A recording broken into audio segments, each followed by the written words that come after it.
Hi, Lori here from Coast to Coast Craft Girls, coming to you from the West Coast. Today I wanted to share a couple cards that I made from a new Stampin' Up set I got. I do have am a Stampin' Up demonstrator. If you're interested in anything Stampin' Up, find my link in the, I'd appreciate it if you use the link in the comments to order from Stampin' Up, since I get some credit there. These are the two cards that I made. These are using the Full of Love stamp set, which I recently got. Love this stamp set. They're just great little small focal stamps, and then some really nice sentiments. So I love that. And then I absolutely love this paper. It's the Hues of Happiness paper. You can find it in the catalog here, but it's beautiful florals, really gorgeous floral papers.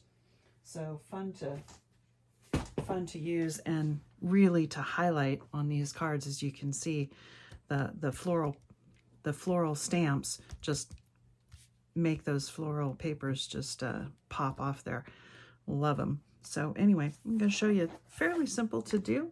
A little bit of stamping, a little bit of coloring, and then just some matte and layering. So anyway, let's get started. You set those aside. So I've got all the pieces here. I already cut the paper and die cut the shapes for the toppers. So I got a couple of cards, one purple, one yellow. I just like these colors for the card bases because I think they go so well with the paper. Again, I'm going to put this beautiful Hues of Happiness floral on there. These actually came from the same 12 by 12 sheet. It's a variegated color palette that kind of goes from purples down into the yellows and the pinks, and so it's really nice to be able to split into multiple small pieces like this and get a very different look. I mean, it's hard to believe that those came from the same piece of 12 by 12 paper, but they did. So let's do some stamping. I got some, these are my mats and layers that I cut just with some nesting dies that I had. And cut a couple of little banners for sentiments that I'm just gonna layer on. I'm gonna show you a trick with that because these are the same size, but I'll show you a little trick on how to mat and layer when you have the same size. So let's get the stamping platform out. And as I've said before, I personally like to use a stamping platform because I'm just not very good at getting a good clean stamp necessarily first time, every time. Now, one thing to note, when you're stamping on this, I could have stamped first and then die cut, but I didn't. I already die cut it. So I'm going to have to stamp onto these small die cuts. And I'm going to show you a little trick because obviously if I put the magnet on there, now my stamp's not going to fit. Let me get my stamps out.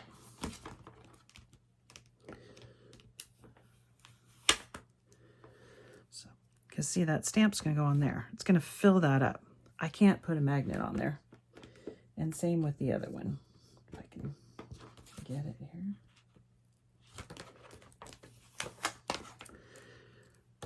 This is going to go on here like that. It's going to fill that up. There's no way I'm going to be able to use my magnets, and I can't just leave them floating around because that defeats the purpose of the stamping platform. So here's a little trick. Take a little bit of tape. Oops, wrong one.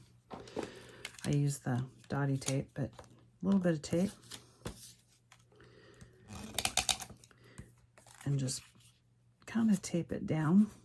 That'll hold it while you're stamping, but you'll be able to peel it off when you're done stamping. When you're done stamping and you want to get it off of there, it just peels right off. But for now, that'll hold it. So then you're going to center up your stamp on there. I get them. This one's a little bit harder because it just barely fits. And I want to get it straight. Try not to get my head in the camera. I think I got that. You just pick that up.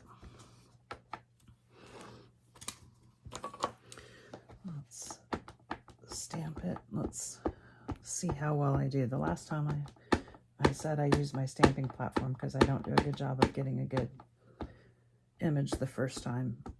It came out perfect the first time, so hopefully it will this time too. But if not, I have my stamping platform and I can redo it. Just put some pressure on there. And look at that. I do have to say, I'm super impressed with the Stampin' Up stamps. They, both the rubber stamps as well as the photopolymer stamps, boy, they stamp really nicely first time. And now, as I said, see, you just peel that right off of there. I'm going to go ahead and put it on there. Actually, no, I'm not, because I got to color it first. But if you can get your fingers under it, there we go. It just pops right off of there. I'm going to go ahead and do the sentiments while I've got the stamping platform out here, because it's the same thing. And I'm going to do the same thing. I'm going to tape those down.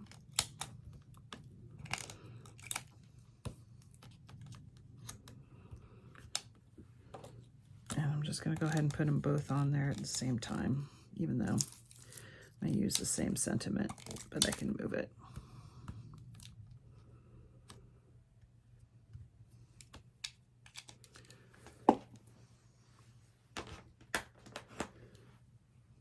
So I've got my little hello there stamp, which I love this sentiment. It's just kind of a fun, like if you were sending someone a note just to say, hey, I'm thinking about you today, or whatever. It's just a great little sentiment.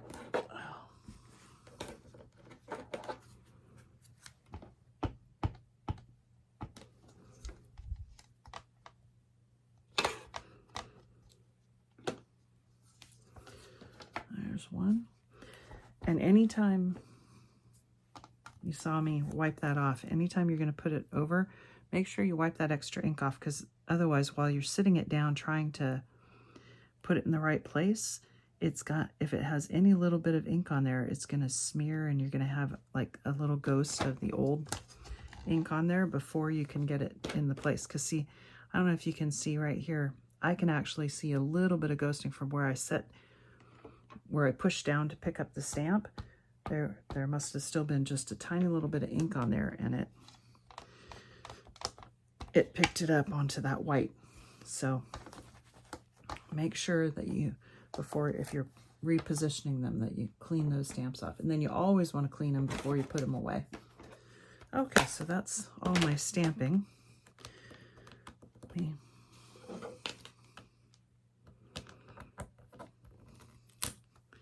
get that sentiment off of there. And that one. Put my stamping platform away. Okay, time to do a little bit of coloring. I'm going to use some alcohol markers, and anytime you use alcohol markers, you always want to put a piece of just scrap paper underneath, because the alcohol markers will bleed through. And if you don't get some paper underneath it, when it bleeds through onto a non-porous surface, it'll actually soak back up into the paper, and you'll start to see it bleeding through from the back direction. You definitely don't want that. All right, so let's go with some purple on these flowers, and you just want to. Now, one thing, if you're not very good at coloring and staying in the lines, one thing you can do is you can use heat embossing and some embossing powder, and then it makes these lines raised, which makes it really easy to color, because you kind of can't go out of the lines then. With these little bullet nibs on the pens, it's pretty easy to stay in the line. And if you use the trick, it also is if you do go out of the lines, most alcohol markers have something called a blender pen. And what the blender pen does it sounds like, you know, it should blend. It actually doesn't really blend so much, as it's basically just an alcohol pen with no color to it. So I guess it sort of helps blending by adding just plain alcohol into the marker itself. But what it will do is it will erase, which seems kind of odd, but it kind of does. So if you go outside the lines, you can put that blender pen on and just rub it and mark over it with the blender pen until it disappears, because it'll just soak it. It'll just basically push the color right through the paper onto the paper below. As you can see, I'm just adding a little bit of darker color in here because I want a little bit of shape to those. Otherwise they look very flat, which is fine if that's, you know, what you want to do, but I like to try and give them at least a little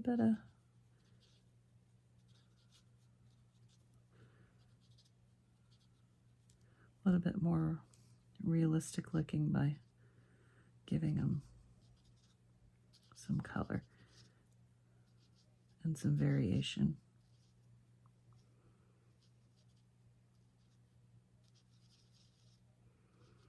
And just kind of variegate them from light to dark.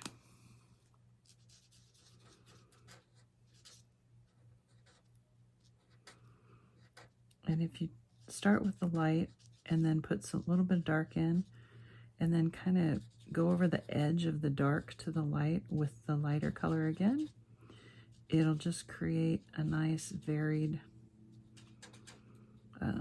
sort of ombre effect from the dark to light.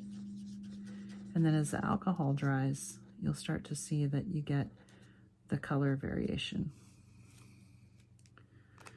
Okay, I think I used a different color purple the last time, but that's okay. And then we're going to go with a yellow. These little yellow, these little, I don't know what these flowers are, but just with these. Basically, I just tried to pick some colors that sort of matched the colors in the paper. And most of the color in the paper is purple, so I wanted to pick up that purple in the biggest of the flowers. And then there's definitely some yellow in that paper. You can see it here. There's some yellow in there, so I wanted to pick up that. And there's a little bit of pink in there, so I'm going to pick up the pink in these flowers.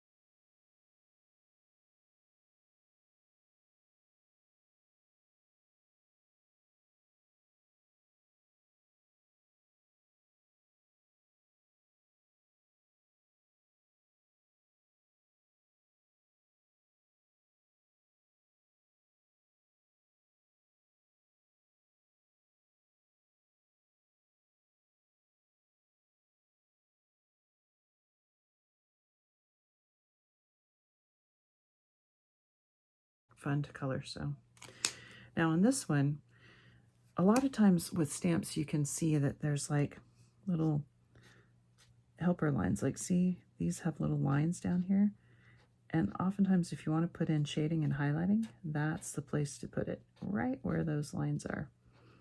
And just kind of follow the lines, because whoever drew the stamp, that's what they intended. Those were supposed to be like contour lines or whatever you want to call it.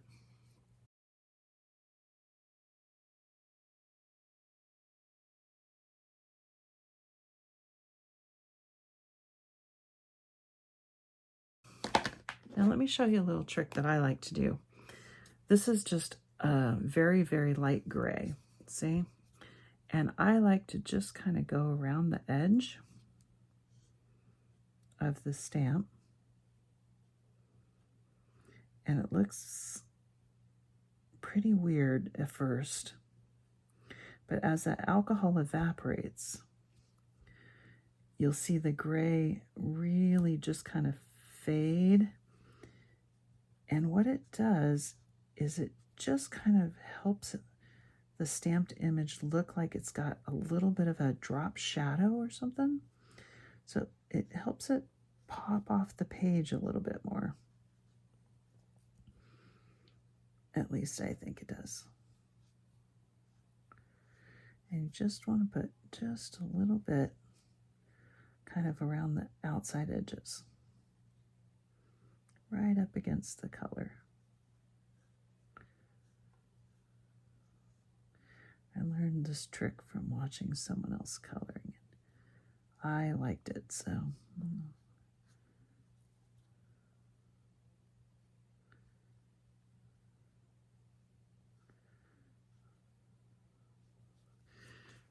And I'm just going to leave that. And as that alcohol evaporates, I think you'll see it. Because I did that, that's what I did on this one. And you can still see the gray if you're looking for it. But if you're not really looking at the, looking for the gray, I think it just gives it a little bit of a shadow and helps it kind of pop right off of there. So let's go ahead and color this one.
There.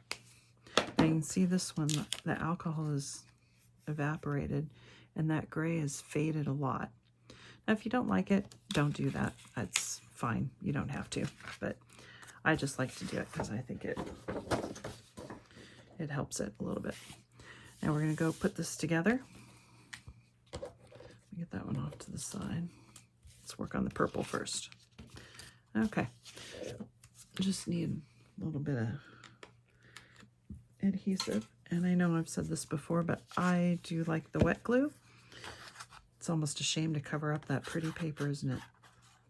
That's the hard part about the Stampin' Up! Papers are so beautiful, and they're all double-sided with their decorative series paper, and it's hard to pick which side to use because they're both so pretty, and sometimes I almost don't want to use it because I don't want to cover up the back side, but it's the way it goes.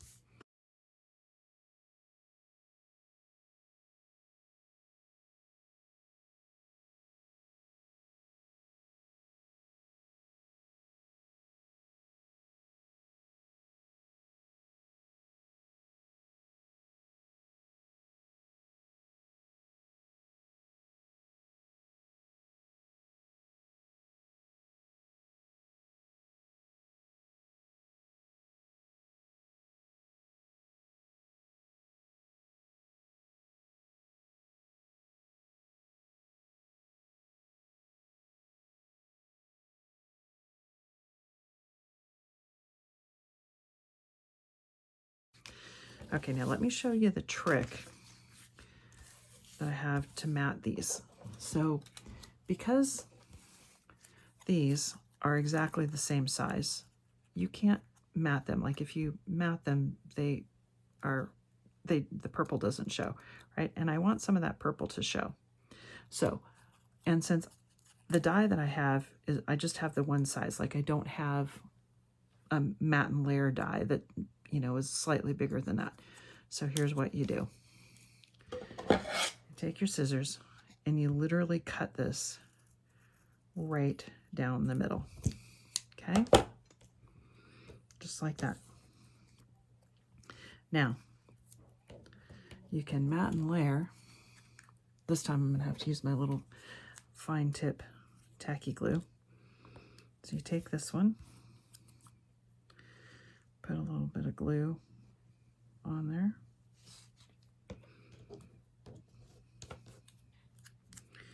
And you put it on just so that there's a little bit of purple showing. All right, just like that. Take the other half, do the same thing. Now it's not perfect in terms of you don't get the purple all the way around, but you do get a nice purple edge. So that is an option. And again, the tacky glue gives you, it's a fairly quick grab, but it gives you a little bit of time to, so see, that doesn't look too bad. Now another option is you can just do kind of a drop shadow effect where you just sort of go like that, pull it down into the bottom or, you know, up into the top, maybe like that. So see, you get a little bit on two sides. So let's see, I'm going to try it. Just kind of set that down and see which one I decide to like. Now the other option is you can cut it down the middle this way and slide it out, but then you're going to have a gap in the middle, and I didn't like that. I think I kind of like that one, so I'm going to do the same thing with this one.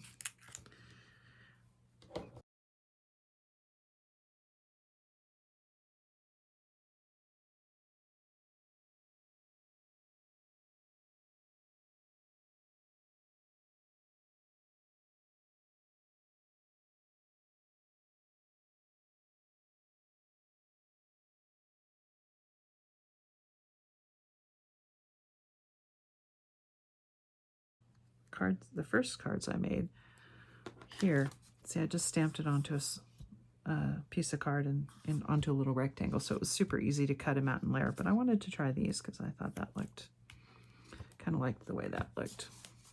Now I'm going to put these on with some foam pads to raise them up a little bit. Let me.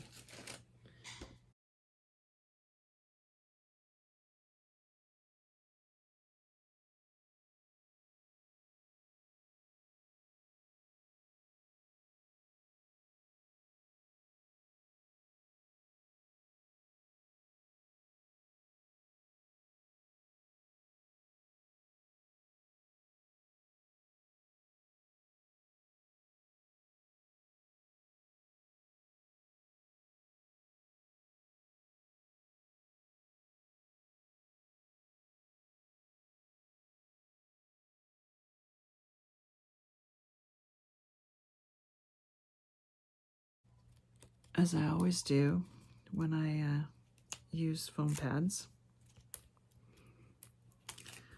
I always put a little bit of tacky glue onto the foam pad before I stick it on the card. And there's two reasons for that. One is it helps keep it adhered in case it dries out and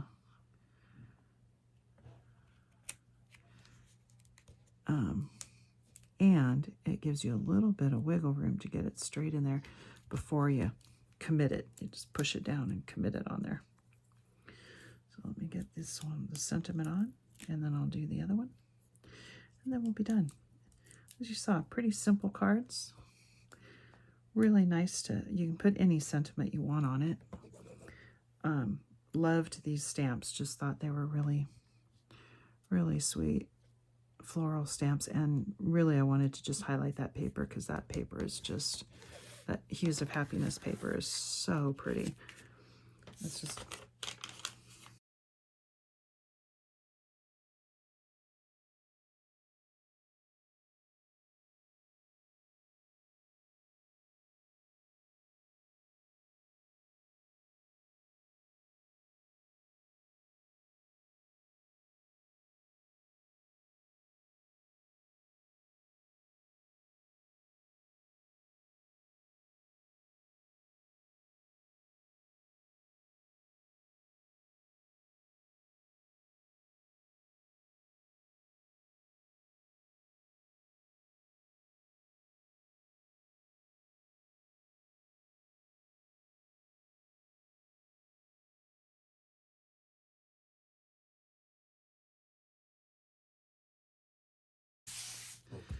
Two cards using the beautiful Stampin' Up! Hues of Happiness paper and the Full of Love stamp set from Stampin' Up! Love both of those. If you're interested in purchasing any of the Stampin' Up! Supplies, I'd appreciate it if you use the Stampin' Up! Link in the description from this video. Thank you very much.